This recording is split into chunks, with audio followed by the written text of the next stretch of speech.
My heart almost jumped out of my chest when he called me. I stopped, caught between staying hidden and coming out. I knew Bai Su must be just as worried. The projector was still on, Song Jian's face shining from the darkroom wall. If he came in, we would not only show our secret but also make him angry. Having fought him before, I knew his Chinese martial arts skills were much better than mine. With Bai Su hurt and unable to move, we had no chance against him if he became cruel. Maybe fearing he would come in if I did not show, Bai Su called, "Come out." I made myself brave, closing the darkroom door behind me. Song Jian saw me and laughed loudly. I forced a calm voice. "Brother Song, don't tease." He clapped my shoulder twice. His hand was heavy, surprising me.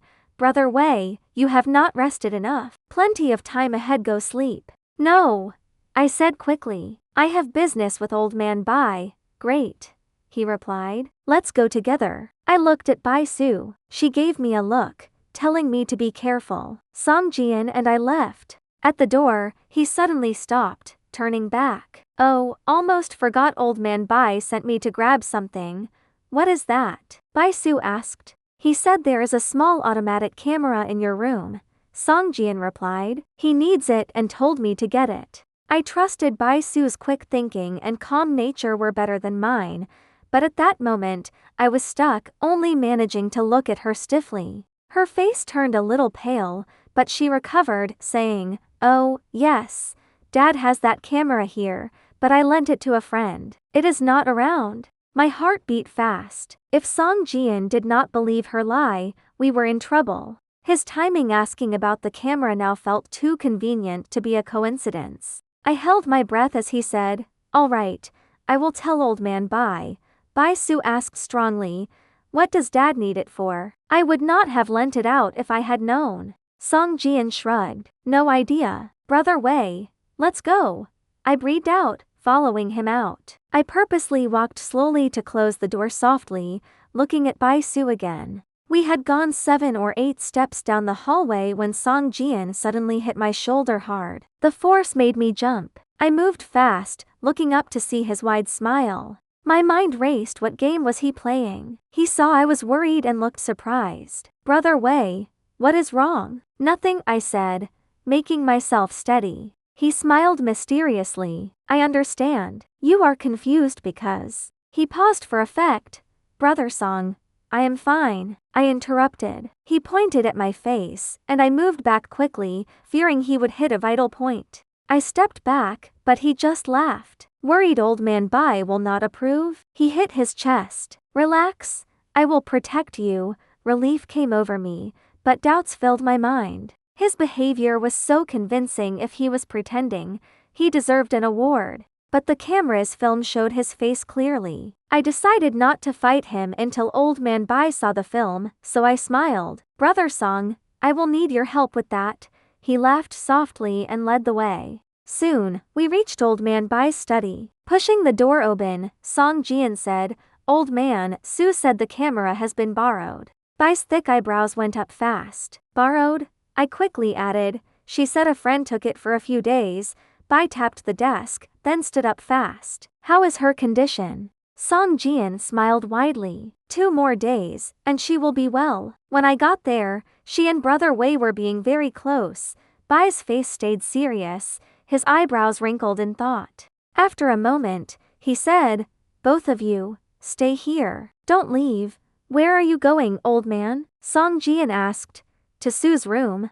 Bai replied. "I will be right back." At first, I did not understand why Bai was going to Bai Su, but then I realized. Her excuse about lending the camera was not just a cover, it was a signal. That camera was too valuable to be lent out, so Bai felt something was wrong and wanted answers. Once he reached her, the truth would come out. I hid my excitement. If I could keep Song Jian from moving for a short time, Bai's return would show everything. As soon as old man Bai left, I purposely sat in a chair by the door, ready to stop Song Jian if he tried to run. My eyes watched him closely, following his every move. My heart beat fast. His martial arts skills were much better than mine. If he sensed trouble and attacked me, I would have a very hard time defending myself. Song Jian, however, seemed calm, walking around the room with his hands behind his back. He stopped at the desk, looking through the 4 steel plates, saying quietly,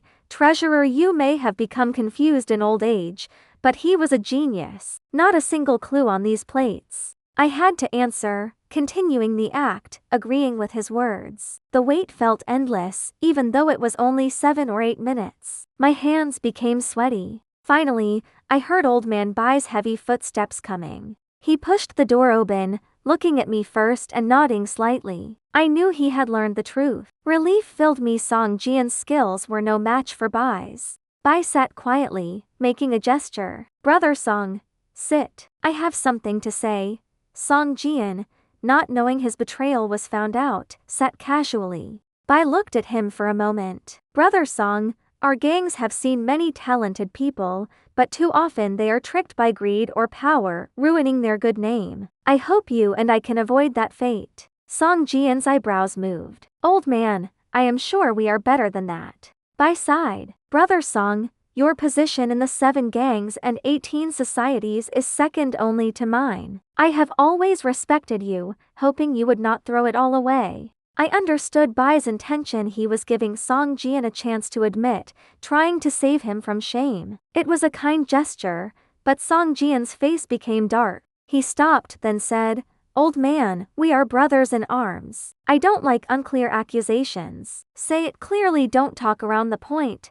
His words were full of anger. I almost shouted, ready to expose his act, but Bai waved me away, making me quiet. "You are right, Brother Song. Given our bond, I should speak directly. So." He paused, each word carefully chosen. "Hand over the 21 steel plates." Song Jian quickly stood up, his face purple with anger, his eyes burning. "What does that mean?" "The 21 plates are with you," Bai said calmly, "and you are the one who tried to kill Brother Wei 3 times. Song Jian stood shocked, then started laughing. "Old man Bai, to think our friendship ends like this. You have lost your mind. I am leaving." He turned, walking fast towards the door. I jumped up, shouting, "Going somewhere, Song?" He seemed surprised by my challenge, waiting, his face twisting with anger. "Move," he shouted, his right hand swinging with force. With Bai Su hurt and unable to move, we had no chance against him if he became cruel. He said, "There is a small automatic camera in your room." Song Jian replied, "He needs it," and told me to get it. His timing asking about the camera now felt too convenient to be a coincidence. He smiled mysteriously. "I understand. You are confused because..." His behavior was so convincing. If he was pretending, he deserved an award. At first, I did not understand why Bai was going to Bai Su, but then I realized, if he sensed trouble and attacked me, I would have a very hard time defending myself. Finally, I heard Old Man Bai's heavy footsteps coming. Song Jian stood shocked, then started laughing. "Old Man Bai, to think our friendship ends like this. You have lost your mind. I am leaving." He seemed surprised by my challenge, waiting, his face twisting with anger. "Move,"